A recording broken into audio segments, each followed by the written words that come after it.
नमस्कार दोस्तों, मैं हरीश आपके अपने YouTube चैनल हरीश एसएससी वाले में स्वागत करता हूं और आशा करता हूं आप सभी अच्छे होंगे और आपकी तैयारी भी अच्छी चल रही होगी।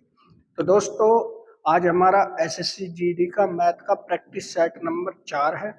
ठीक है, सारे क्वेश्चन ये अच्छे क्वेश्चन है, एसएससी जीडी में ही आए हुए क्वेश्चन है, प्रीवियस ईयर के ये क्वेश्चन है।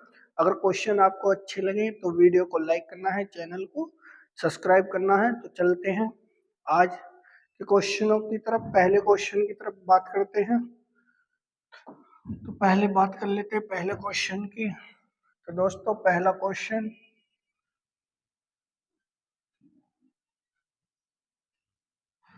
क्वेश्चन क्या कह रहा है? श्री थॉमस ने दो बैंकों से 25,000 रुपए उधार लिए। एक उधार के लिए इन्होंने 12% प्रतिवर्ष और दूसरी उधार के लिए 14% प्रतिवर्ष की दर से साधारण ब्याज चुकाया। यदि एक वर्ष में चुकाया गया कुल ब्याज 3260 रुपए है तो उसने क्रम से 12 और 14% पर कितना उधार लिया? अच्छा क्वेश्चन है। कैसे करेंगे क्वेश्चन को? देखो, दो तरीके से इस क्वेश्चन को करेंगे। सबसे पहला तरीका, भैया एलिगेशन लगा लो, 12%, ठीक, और 14%। 12% और 14%। भाई, कुल राशि 25,000 रुपए है, 3200 उसका ब्याज था, 3260 रुपए उसका ब्याज था। एक वर्ष के लिए मान लो, एक वर्ष के लिए ही किया कही है उसने। 25,000 मल्टीप्लाई 1, ठीक। अब इसकी गुणा भाग कर लो, 3 जीरो से 3 जीरो खत्म, ठीक। बचा कितना? 2625। अब चाहे तो आप पर डिपेंड करता है ये कि ये जो 25 के इसमें मल्टीप्लाई कर दो दोनों में, ठीक है। अगर मैं 25 की इन दोनों में मल्टीप्लाई कर दूंगा तो 25 दूनी 50, 25 से कम 25 300, ठीक। 25 चौका 100, 25 से कम 25 350 बटे 326। एलिगेशन लगा लेंगे इसमें।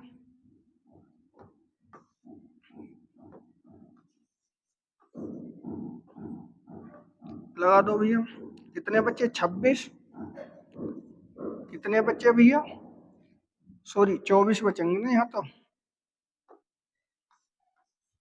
यहाँ 26 बचे। अगर इनका रेशो काटू मैं, 12:13 का रेशो आ गया, ठीक है। 12:13 का इसका रेशो आया। तो टोटल राशि कितनी थी हमारी? 25,000 थी। इनका योग कितना बैठ रहा भैया? 25 ही बैठ रहा। इनका योग भी कितना बैठ रहा? 25। 25 से डिवाइड किया 1000, 1000 की इसमें गुणा करी तो 12,000, 1000 की इसमें गुणा करी तो 13,000। यानी कि मतलब उसने 12% पर 12,000 रुपए लिए थे, 14% पर 13,000 रुपए लिए थे। इसका सही आंसर क्या है? ऑप्शन नंबर डी, ठीक है। इनमें ऑप्शन चेंज कर दिए, इसका ऑप्शन नंबर डी सही है, ठीक है। एक तरीका ये हुआ। दूसरा तरीका, अपना सिंपल मेथड यूज कर लेते हैं भैया। सिंपल मेथड था, 25,000 रुपए की राशि थी तो पहले साधारण ब्याज का फॉर्मूला जो होता है x मल्टीप्लाई 12% के लिए एक वर्ष के लिए बटे 100, ठीक, प्लस, क्योंकि टोटल 3260 रुपए मिल रहा है ना, तो भाई टोटल राशि हमारी 25,000 थी, जबकि एक राशि मैंने x मान ली तो ये राशि क्या माननी पड़ेगी? 25 माइनस एक्स, ठीक। कितनी परसेंट की दर थी? 14% की दर थी, मल्टीप्लाई एक वर्ष के लिए बटे 100 इक्वल टू टोटल ब्याज उसने कितना दिया था? 3260 रुपए का। कर दो भैया गुणा भाग 12x प्लस 14 पंजे 70, 14 दूनी 28, 5 35, ठीक, माइनस 14x बटे 100, क्योंकि हर समान है, इक्वल टू 3260। ठीक है, अब कर लो भैया आगे भी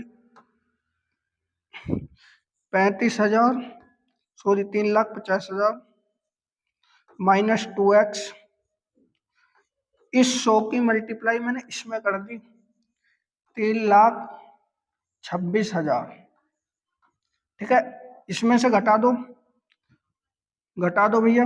जब इसमें से घटाया तो मैंने 2x बराबर बचेगी भैया 0,0,0,4, और भैया दो 4 में से 2 गए। ठीक है, काट दो भैया, 2 से कटा 12 बार, x की वैल्यू आ गई 12,000 रुपये, यानी कि मतलब 12% वाले की आ गई 12,000 रुपये। ठीक है, x जो माना था वो 12,000 रुपये माना था ना।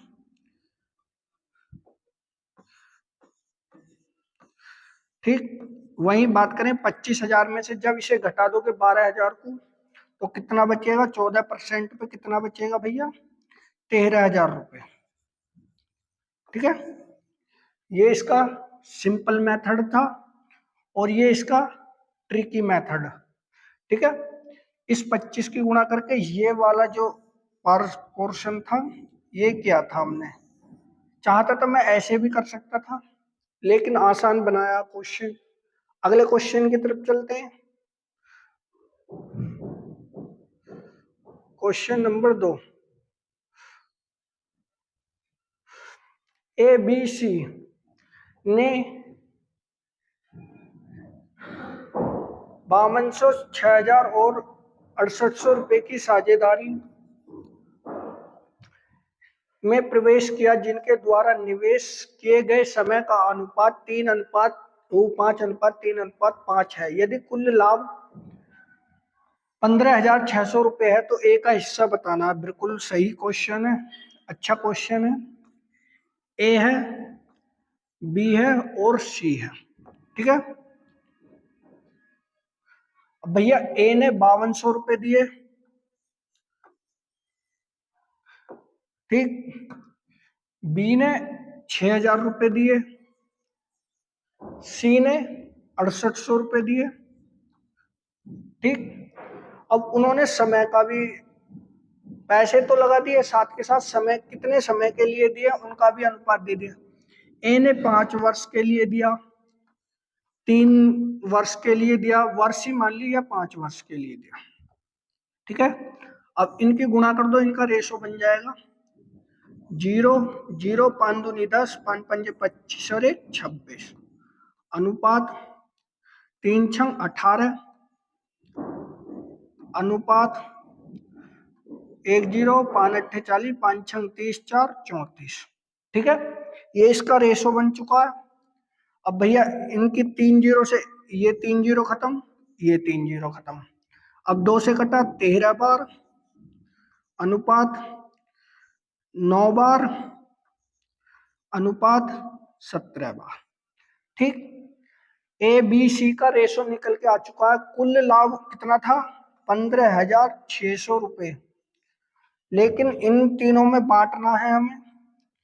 इन तीनों का योग कितना हो गया, 30 9 39, भैया भाग कर दो 39 से। अगर 39 से मैं भाग करूंगा 156 को तो 4 बार जाएगा, क्योंकि 9 के पहाड़े में लास्ट में 6 कितने में आया, 4 में, 400 आ गया। अब ए की वैल्यू, बी की वैल्यू, सी की वैल्यू सबकी बता सकते हो, मल्टीप्लाई 400 तो 5200 रुपये। ठीक है, पूछा क्या है उसने, ए का हिस्सा, ए का हिस्सा 5200 रुपये आ जाएगा भैया। ठीक है, ए का हिस्सा 5200 रुपये इसका सही आंसर है। ठीक है, अगर मैं बी की बात करूं, मल्टीप्लाई 400, 9 चौक 3600। 3600 रुपये किसका आ गया? बी का हिस्सा। अगर मैं सी की बात करूं, 17 चौका 68, इतने रुपए इसका आ गया। तो इनके लाभ इस अनुपात में आए हैं। ठीक है, अगले क्वेश्चन की तरफ चलते हैं। Question number 3। क्वेश्चन नंबर 3 क्या कह रहा है? 92 सेंटीमीटर भुजा वाले समबाहु त्रिभुज का क्षेत्रफल ज्ञात कीजिए। देखो, अगर आपको फॉर्मूला पता है तो आप इस क्वेश्चन को आराम से कर लोगे। बात करते हैं समबाहु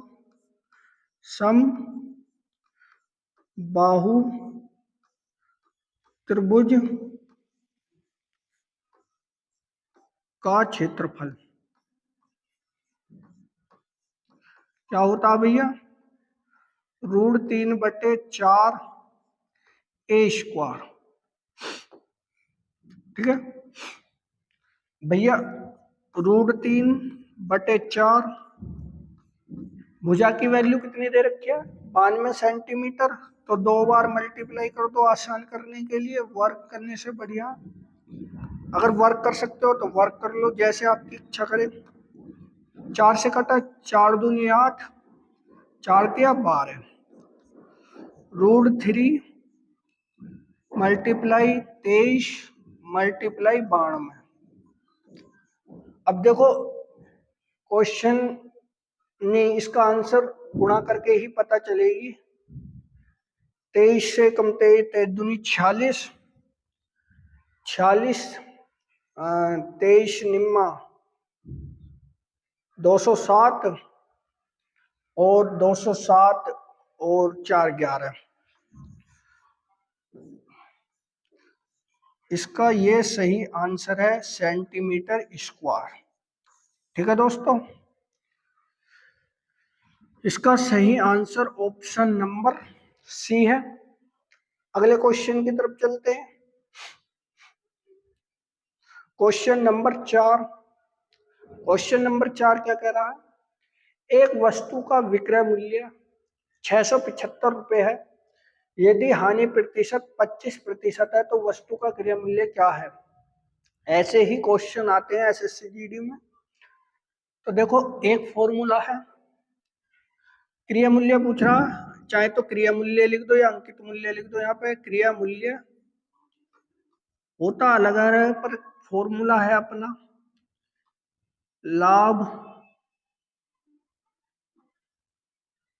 लाभ या हानि बराबर विक्रय मूल्य। ठीक है, इस तरीके से इस क्वेश्चन को कर लेंगे।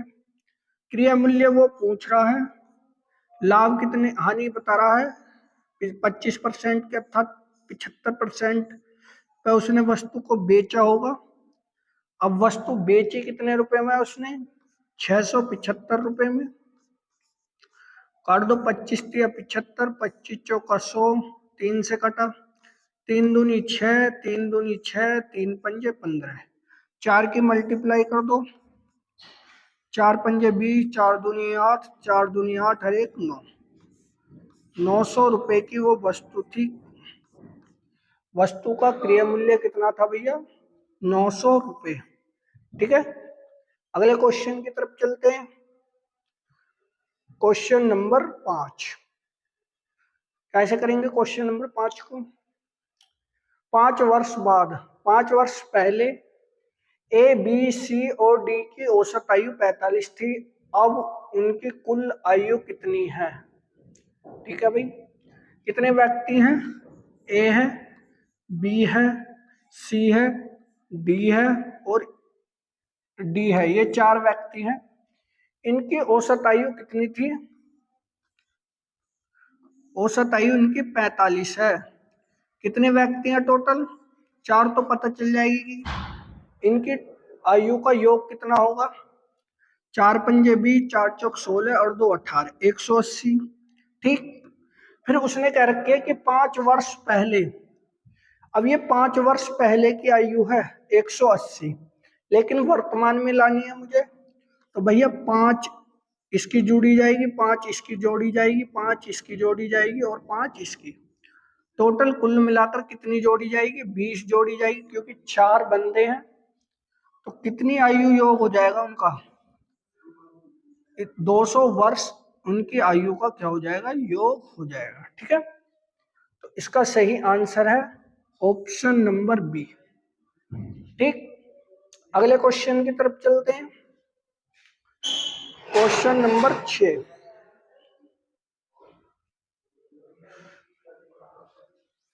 क्वेश्चन नंबर 6, वह अनुपात ज्ञात कीजिए जिसमें 152 प्रति किलो लागत वाली कॉफी के साथ 150 रुपए प्रति किलो वाली कॉफी को मिलाकर जब उसे 194.4 रुपए प्रति किलो पर बेचा जाता है तो क्या परसेंट का लाभ होता है भैया? 20% का लाभ होता है।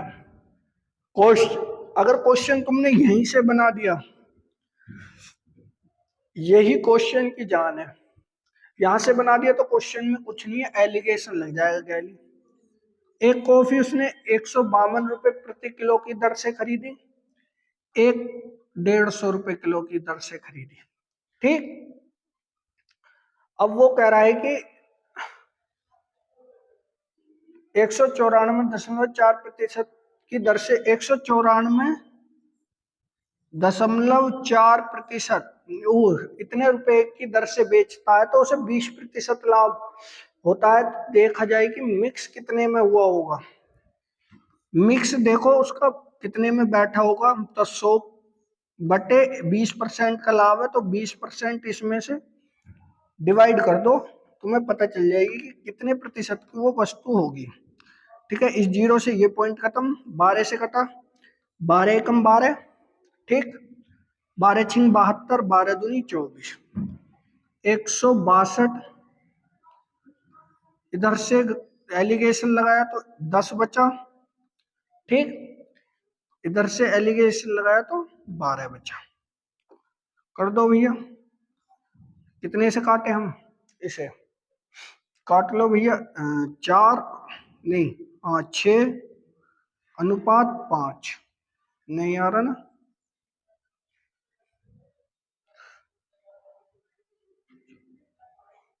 सवाल में मिस प्रिंटिंग है क्या?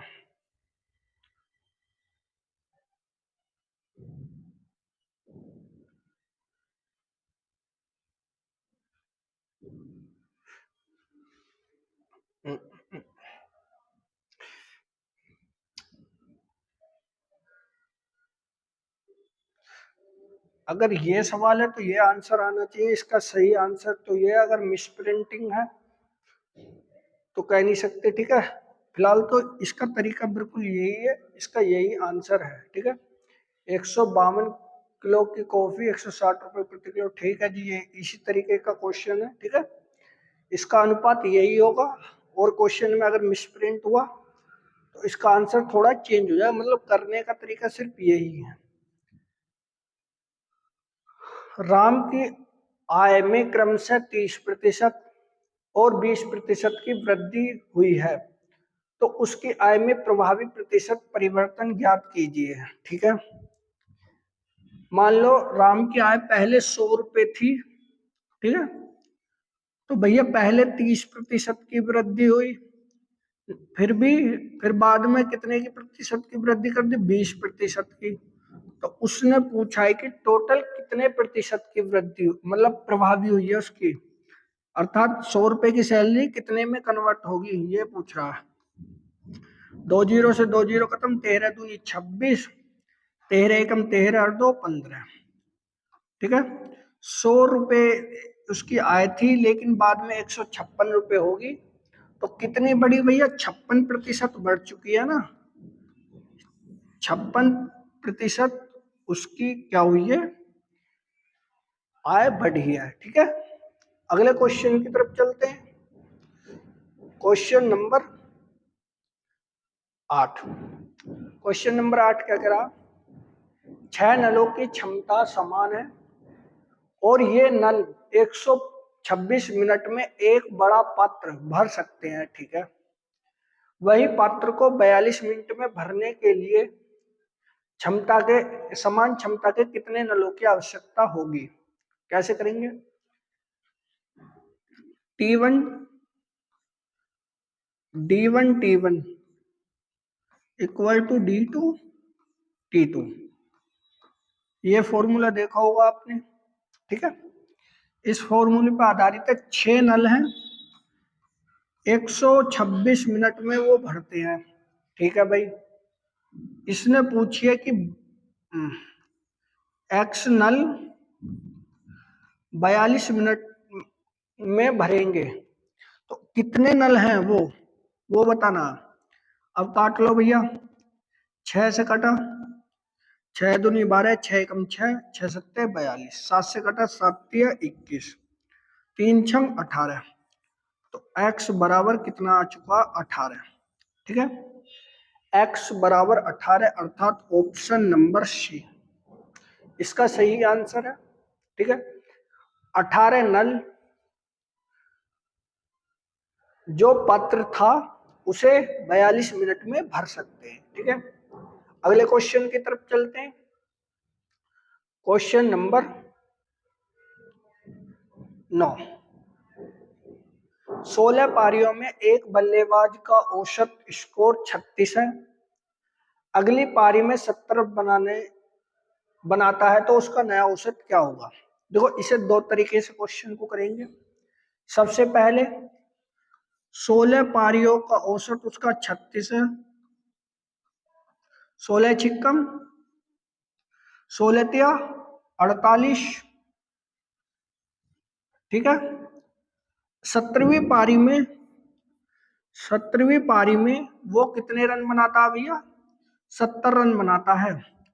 तो इनका टोटल रन कितने हो जाते हैं? उसके 16 औसत 36 था 16 पारियों में, तो कुल मिलाकर उसने 576 रन बनाए थे अब तक। लेकिन 17वीं पारी में उसने 70 रन बना दिए, तो टोटल उसका कितना हो चुका है भैया? 646। तो 17वीं नया औसत क्या होगा? तो भाई अब टोटल पारियां कितनी हो चुकी हैं? 17 पारी हो चुकी है ना, 17 से डिवाइड कर दो, 17 तिया 51, बचे 13, 36 17 अट्ठे 136। इसका सही आंसर ऑप्शन नंबर बी है, ठीक। एक तरीका और है कैसे कर सकते हैं इस क्वेश्चन को। देखो, दूसरा तरीका क्या है, इस तरीके का क्वेश्चन पर, ये ट्रिक इस तरीके के ही क्वेश्चन पे लगेगी। 16 पारियों में उसका 36 औसत था, अब 17वीं पारी में उसने 70 रन बनाए, ठीक है। तो 36 पहले घटा लो कि हर 17 पारियों में वो 36 रन तो बनाएगा ही बनाएगा। तो भाई कितने का अंतर आया?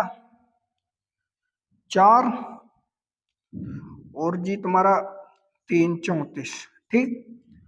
अब 34 रन 17 भागों में डिवाइड कर दो, तो प्रत्येक कितने कितने रन जाएंगे? प्रत्येक पर 2-2 रन जाएंगे, 17 दूनी 34, अर्थात उसका जो औसत है 2 बढ़ जाएगा, तो कुल मिलाकर वो 38 उसका औसत हो जाएगा, ठीक है।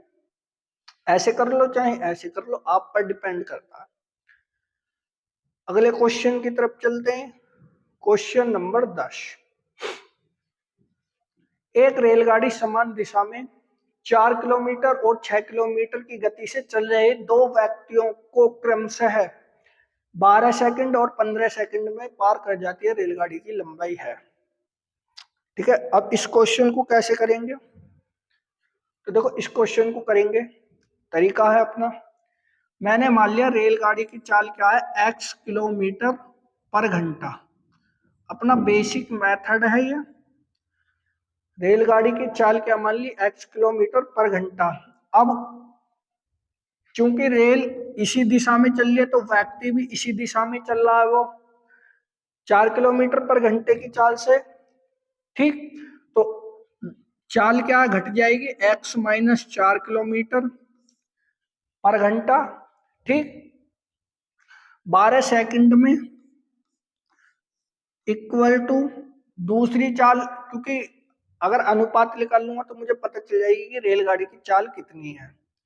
ठीक है, इसी तरीके से भाई दूसरे व्यक्ति की तरफ भी 6 किलोमीटर पर घंटे की चाल से, पर लेकिन वो 15 सेकंड में पार कर रहा है। ठीक है, अब मैं 18/5 से गुणा करूं यहाँ पे, तो इधर इधर दोनों कट जाएंगे, इसलिए इक्वल क्या है ना, मैंने 3 से काटा, 3 चौक 12, 3 पंजे 15, 4 की मल्टीप्लाई करी 4x, 4 चौक 16, 5x, 5 छंग 30।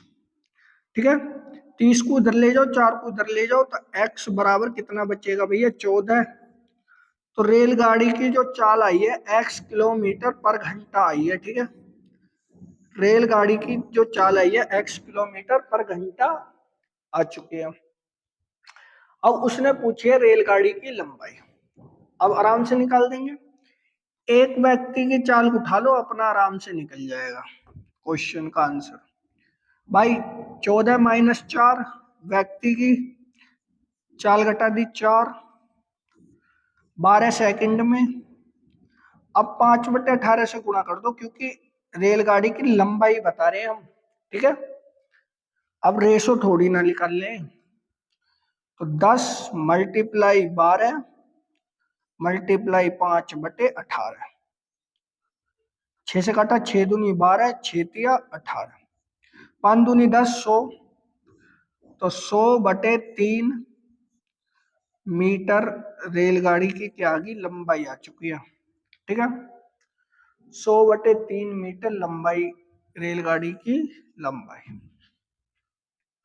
ठीक है, चलते हैं अगले क्वेश्चन की तरफ। अगला क्वेश्चन क्या कह रहा है,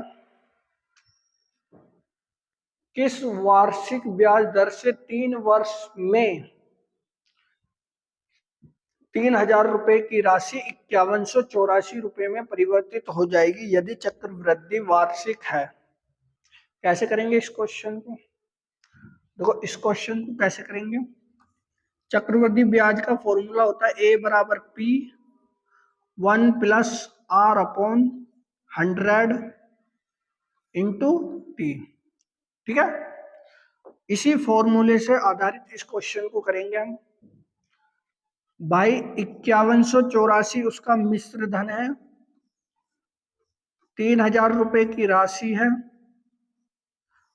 1 प्लस समय मतलब दर नहीं दे रखी है तो आर ही रहने देंगे, बटे 100, कितने समय के लिए, 3 वर्ष के लिए। ठीक, इसको 3 को इसके बटे में लाए, 5184/3000 इक्वल टू 1 + R/100 की पावर 3। ठीक है, 3 से डिवाइड कर दो,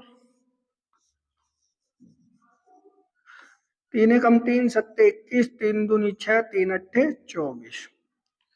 अब भैया ये कितने का घन होता है, 1728। लगाओ दिमाग,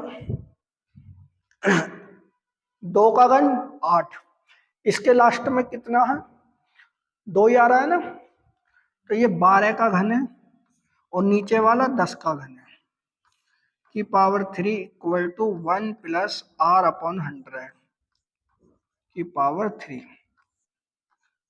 तो अगर मैं करता तो यही क्वेश्चन को सॉल्व कर देता, लेकिन समझाने के लिए इसकी स्क्वायर से ये स्क्वायर हट जाएगी, तो 12/10।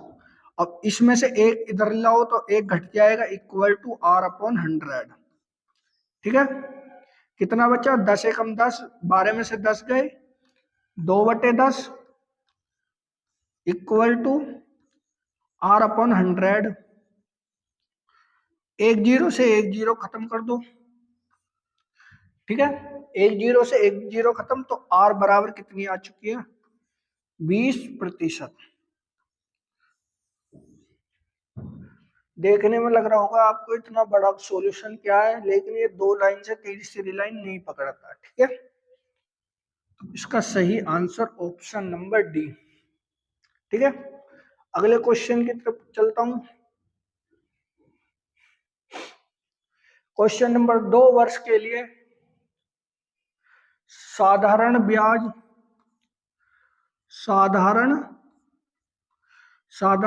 पर 15,000 रुपए की राशि का चक्रवृद्धि ब्याज और साधारण ब्याज का अंतर 96 रुपए है। प्रति वर्ष ब्याज की दर बतानी है। ठीक है भाई, इसका फॉर्मूला होता है P equal to CI minus SI into 100 upon R का स्क्वायर।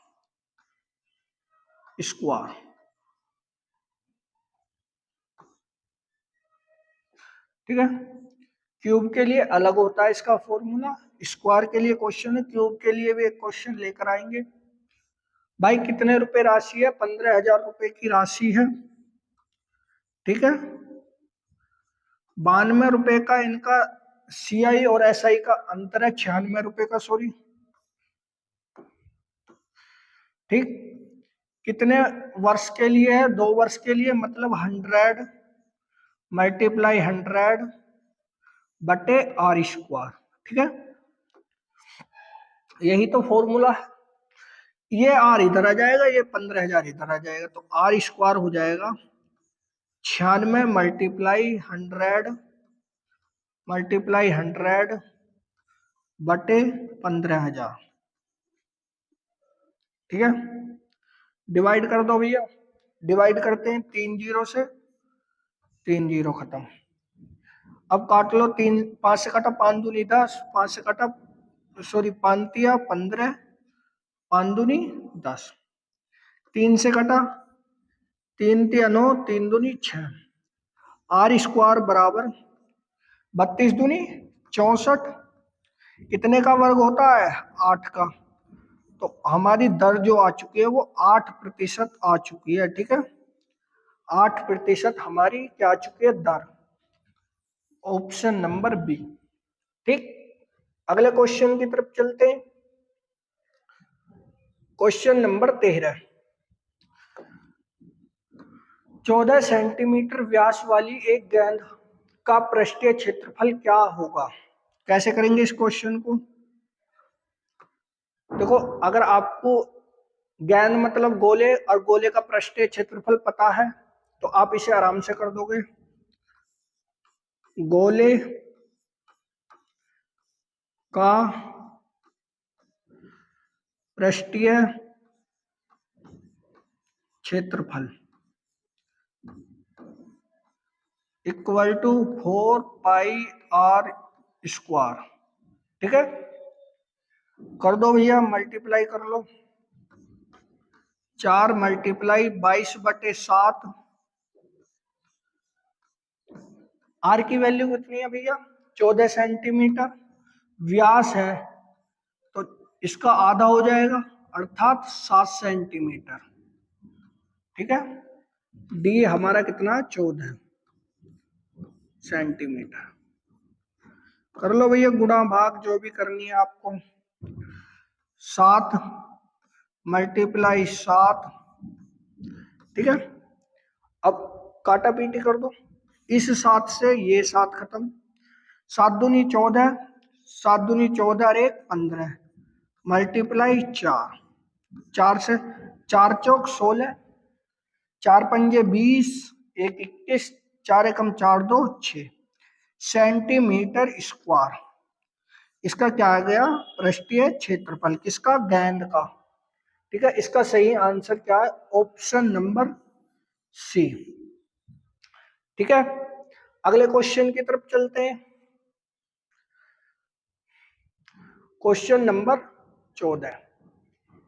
राम श्याम का 5 गुना है। भैया राम श्याम का 5 गुना है। ठीक है, वह उससे 20 वर्ष बड़ा भी है। ठीक है, अब देखो ये सवाल ऑप्शनों पे खत्म हो जाएगा।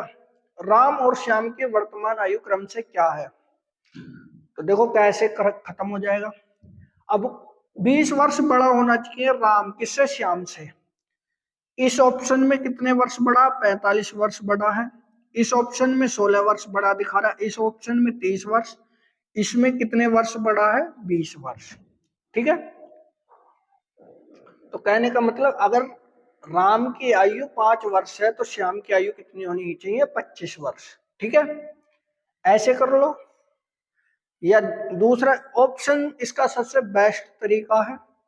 ठीक है, तो ऑप्शन से ही इस क्वेश्चन को समाप्त कर लेंगे। आगे चल, दूसरी चीज, चलो राम की उसने 25 वर्ष आयु बता दी है, श्याम की 5 वर्ष बता दिया, तो देख लो क्या गुना बैठ रहा भैया? 5 गुना ही तो बैठ रहा, रेशो आ तो गया 5:1। ऐसे भी कर लो, 6 चंग 36 नहीं कटेगा, 4 पंजे 20, ये रेशो बनना पर, लेकिन इनका अंतर 20 वर्ष है नहीं, इसलिए ये हो नहीं सकता। 5 दाम 50, वैसे नहीं बनेगा। ठीक है, अगले क्वेश्चन नंबर 15 बोर्ड मास का क्वेश्चन है, सिंपल क्वेश्चन है। 2 से भाग करी, 2 दूनी 4, 84 माइनस 3 दूनी 6 प्लस 7, 7 में से 6 गए, 1 बचा, 84 प्लस 1 मतलब 85। इसका सही आंसर क्या आ गया? Option number D. ठीक है, अगले क्वेश्चन की तरफ चलते हैं। क्वेश्चन नंबर 16, प्रथम 10 विषम प्राकृतिक संख्याओं का औसत। अब प्रथम 10 विषम संख्या पहले तो ये पता होनी चाहिए कि विषम संख्या होती कौन कौन सी है। सम संख्या सबकी पता, विषम संख्याओं की भी पता ही है ज्यादातर को। 1, 3, 5, 7, 9, 11, 13, 15, 17 और 19, ये क्या कहते हैं, आपकी 10 विषम संख्याएं हैं प्रथम। पहले और लास्ट के को जोड़ दो, पहले और लास्ट के को जोड़ दो, 1 प्लस 19/2, 20/2 अर्थात कितना आ गया? उसका औसत 10 आ चुका है। ठीक है, ऑप्शन नंबर ए। या फिर आप इसे ऐसे कर लो, औसत बराबर, ये एक फॉर्मूला है, औसत बराबर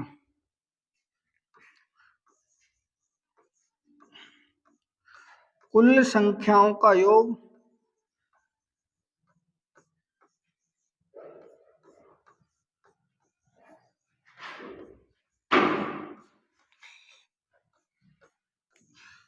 बटे कुल संख्या।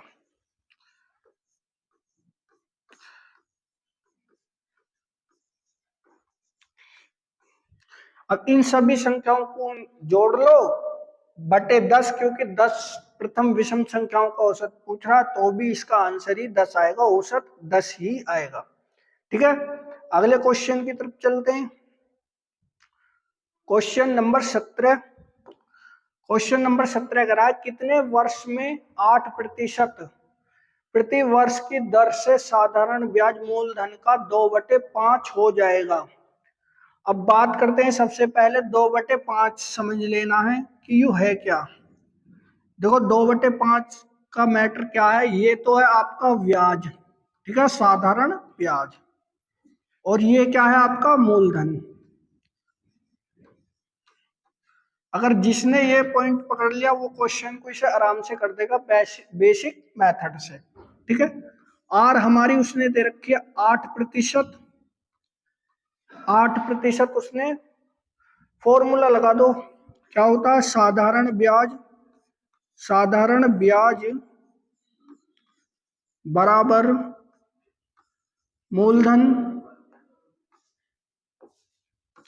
मूलधन मल्टीप्लाई दर मल्टीप्लाई समय बटे 100। ठीक है, कर लो क्वेश्चन को सोल्व, हो जाएगा आराम से। इसे सोल्व कैसे करेंगे?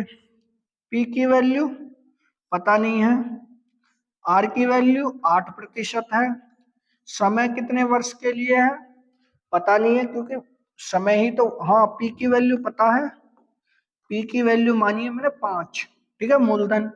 समय ही पूछ रहा बटे 100, साधारण ब्याज कितना दिया हुआ 2, ठीक है।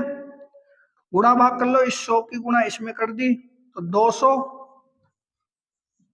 टी बराबर 8 के और 5 की इसके बटे में भाग कर दो, 8 5, 8 5,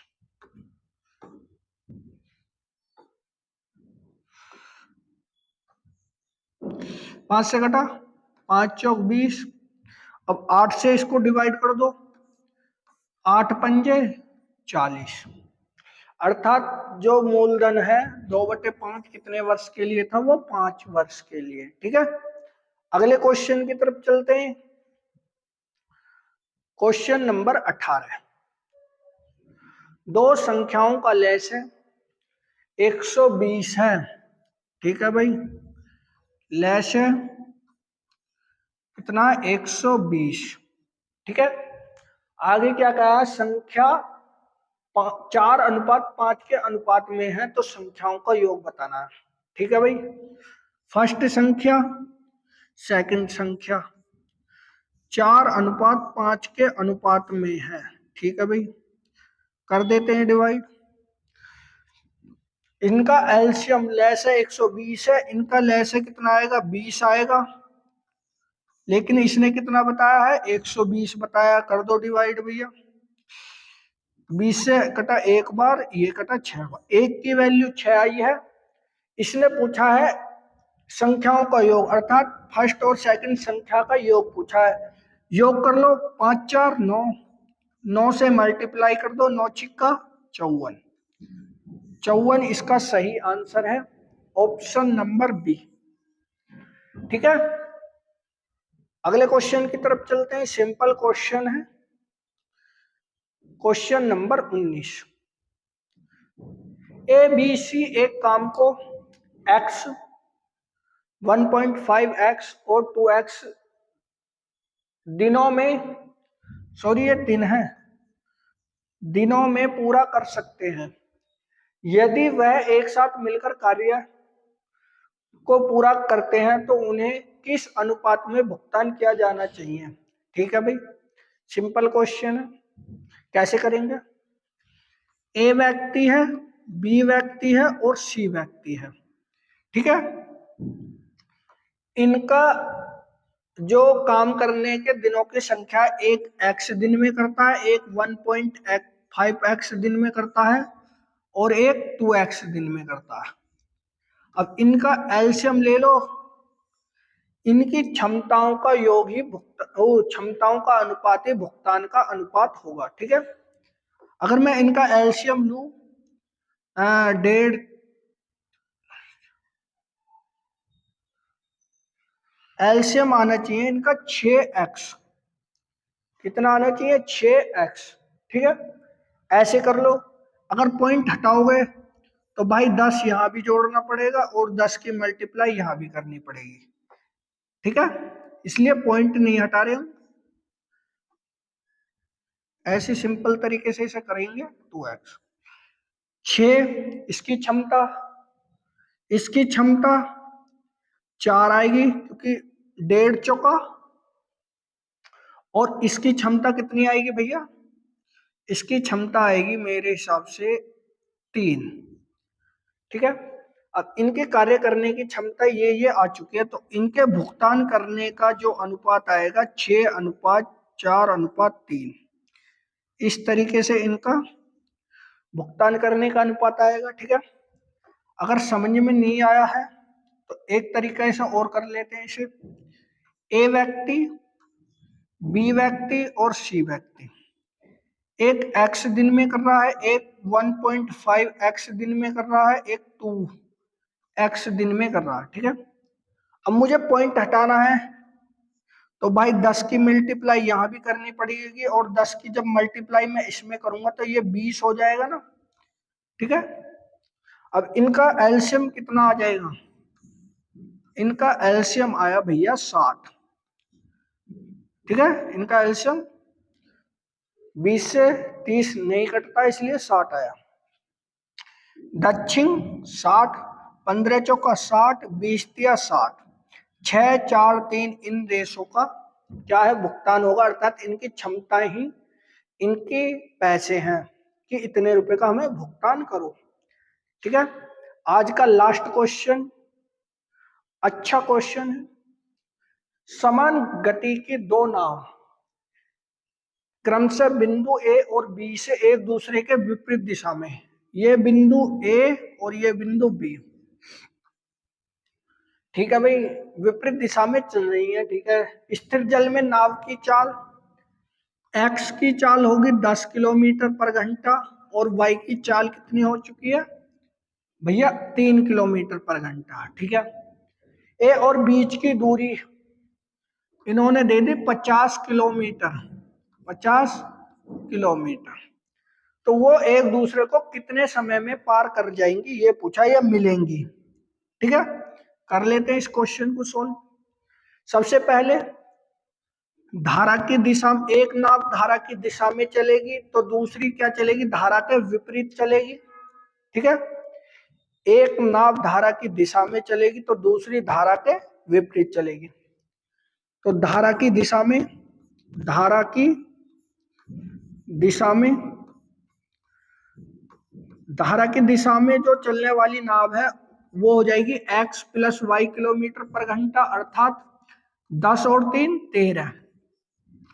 13 किलोमीटर पर घंटे की चाल से वो चलेगी। ठीक है, फिर दूसरी नाव है धारा के विपरीत चलेगी, धारा के विपरीत,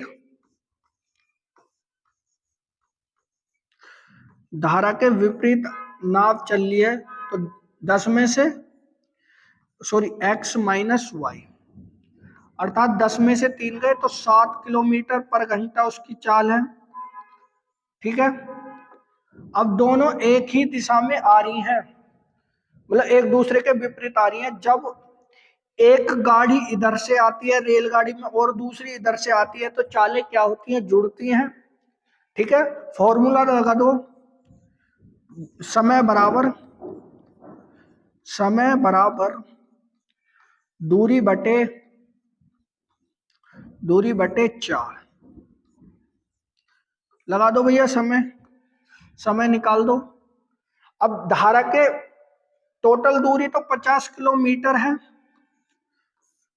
अब दोनों नाव चल रही है, एक धारा के विपरीत चल रही है, एक धारा की दिशा में चल रही है, तो दोनों की चालें क्या हो जाएंगी भैया, जुड़ जाएंगी। 7 और 13 कितनी हो जाएंगी 20, 20 से इसे डिवाइड कर दो तो कितनी आ जाएगी 2.5 घंटे, 2.5 घंटे क्या आ जाएगी, वो एक दूसरे को क्या होंगे, मिलेंगी। ठीक है, कितनी दूरी में मिलेंगी, 2.5 घंटे में। ठीक है, अच्छा क्वेश्चन है, दिमाग खर्च करने वाला क्वेश्चन है। आशा करूंगा कि क्वेश्चन आपको समझ में आ गया होगा। ठीक है, अगर आपको क्वेश्चन अच्छे लगे हों तो वीडियो को लाइक करना है, चैनल को सब्सक्राइब करना है। जय हिंद, जय भारत।